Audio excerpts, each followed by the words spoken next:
ज्या गावामध्ये आपण आहोत, परांडा तालुक्यामध्ये खूप मोठं नुकसान झालेलं आहे आणि यामध्ये प्रचंड प्रमाणामध्ये शेतीचं नुकसान झालं आहे आणि त्याचबरोबर घरांमध्ये पाणी शिरल्यामुळे मोठ्या प्रमाणावर जीवनावश्यक वस्तूंचं देखील नुकसान झाले आणि म्हणून आता नदीकाठची जी गावं आहेत त्या गावातल्या त्या देखील आणि म्हणून एकंदरीत मोठं नुकसान जिल्हाधिकाऱ्यांशी बोलल्यानंतर तानाजीरावांशी बोलल्यानंतर इथं जवळपास 98,000 हेक्टर शेतीचं नुकसान झालं आणि म्हणून हे मोठं नुकसान आहे, हे आसमानी संकट आहे आणि म्हणून शेतकऱ्याच्या मागं उभं राहणं हे सरकारचं काम आहे आणि सरकार शेतकऱ्यांच्या मागं यापूर्वी पण उभं राहिलेलं आहे, आजही उभं राहील आणि म्हणून जे काही लवकर तातडीची मदत जी आहे तातडीची मदत देखील त्यांना होईल आणि नंतर सगळं पाणी पाऊस कमी झाल्यानंतर पंचनामे करून त्यांना ती जी काही मदत आहे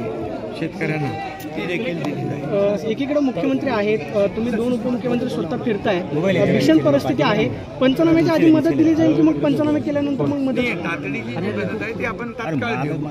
आणि नंतर पंचनामे करून जी मदत आपण ठरवू, कारण सगळं जे काही संकट जे आहे मोठं आहे, नुकसान मोठं आहे आणि त्यामुळे आपल्याला त्याच्यामध्ये देखील अटी शिथिल कराव्या लागतील आणि अशा वेळेस आपल्याला शेतकऱ्यांच्या मागं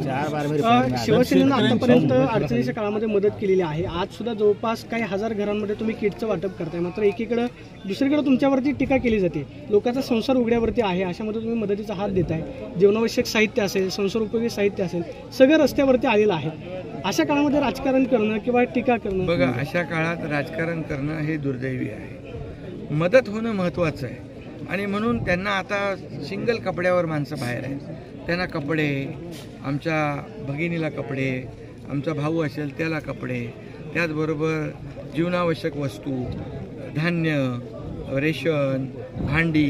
हे सगळं देण्याचं काम आपलं कर्तव्य आहे आणि त्यामध्ये राजकारण कुणी आणता कामा नये आणि यामध्ये सगळ्यांनी जेवढी मदत करता येईल ती केली पाहिजे, कारण आसमानी संकट आहे, जेवढी मदत करू आपण तेवढी कमीच आहे आणि म्हणून सगळ्यांनी मिळून यामध्ये कुठले सगळं राजकारण बाजूला ठेवून लोकांच्या मदतीला धावलं। स्वतःचा फोटो लावून ब्रँडिंग केलं जातं असा आरोप होतोय। अरे कार्यकर्त्यांनी जर त्या ठिकाणी या मदतीचं वाटप केलं तर त्या बॅगमध्ये मदत काय आहे त्याच्यावर लक्ष दिलं पाहिजे, फोटोवर काय लक्ष द्यायचं, म्हणजे त्यांना राजकारण ज्यांनी आरोप केला म्हणजे राजकारण त्यांना तुम्ही आपल्या माध्यमातून त्यांना विचारतो की त्यांनी कधी 1 किलो धान्य माझ्या शेतकऱ्याच्या बांधावर नेऊन दिलंय का, हे आपण विचार ना त्यांना। आणि म्हणून यामध्ये आपल्याला आणि शेतकऱ्यांच्या मागे सरकार उभं राहील बिलकुल। यामध्ये NDRF देखील मोठ्या प्रमाणावर मदत केली, मला तानाजीरावांनी परवा फोन केला होता, काही लोकांना आपल्याला एअरलिफ्ट करावं लागलं, हेलिकॉप्टर पाठवून, त्यामुळे हे सगळं जे आहे हे सगळं आता शेतकऱ्यांना या संकटातून बाहेर काढणं हे महत्वाचं आहे, ते काम सरकार करेल। केंद्र सरकार देखील नेहमी मदतीला उभं राहतं, केंद्र सरकारशी देखील आपण बोलतोय आणि राज्य सरकार केंद्र सरकार दोन्ही शेतकऱ्याच्या मागे उभे राहतील, कारण या देशाचे प्रधानमंत्री नरेंद्र मोदीजी जेव्हा जेव्हा या शेतकरी संकटात आला तेव्हा त्याच्या पाठीमागे उभे राहिले। पंजाब सरकारनं एकरी 20,000ची मदत जाहीर केलेली आहे आणि आपण नेमकं काय करणार त्या संदर्भात? आता हे सगळं जे पंचनामे होऊ द्या पहिले, यामध्ये तातडीची जी मदत आहे ती आपण करू आणि तातडीची मदत जी पहिली करू आपण आणि सगळं जे काय आहे पंचनामे झाल्यानंतर आपल्याला ॲक्च्युअल कळेल की कुणाकुणाचं किती नुकसान झालेलं आहे। त्यामुळे शेती खरडून गेली आहे, ते देखील जिल्हाधिकाऱ्यांना आपण सांगितलं आहे की कुठल्याही परिस्थितीमध्ये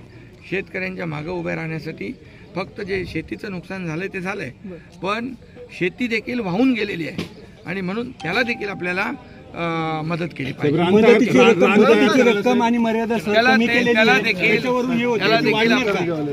आता मी मगाशीच सांगितलं नुकसान मोठं आहे, संकट मोठं आहे, त्यामुळे शेतकऱ्यांच्या मागे उभं राहताना थोड्या अटी शर्ती आपल्याला शिथिल करा।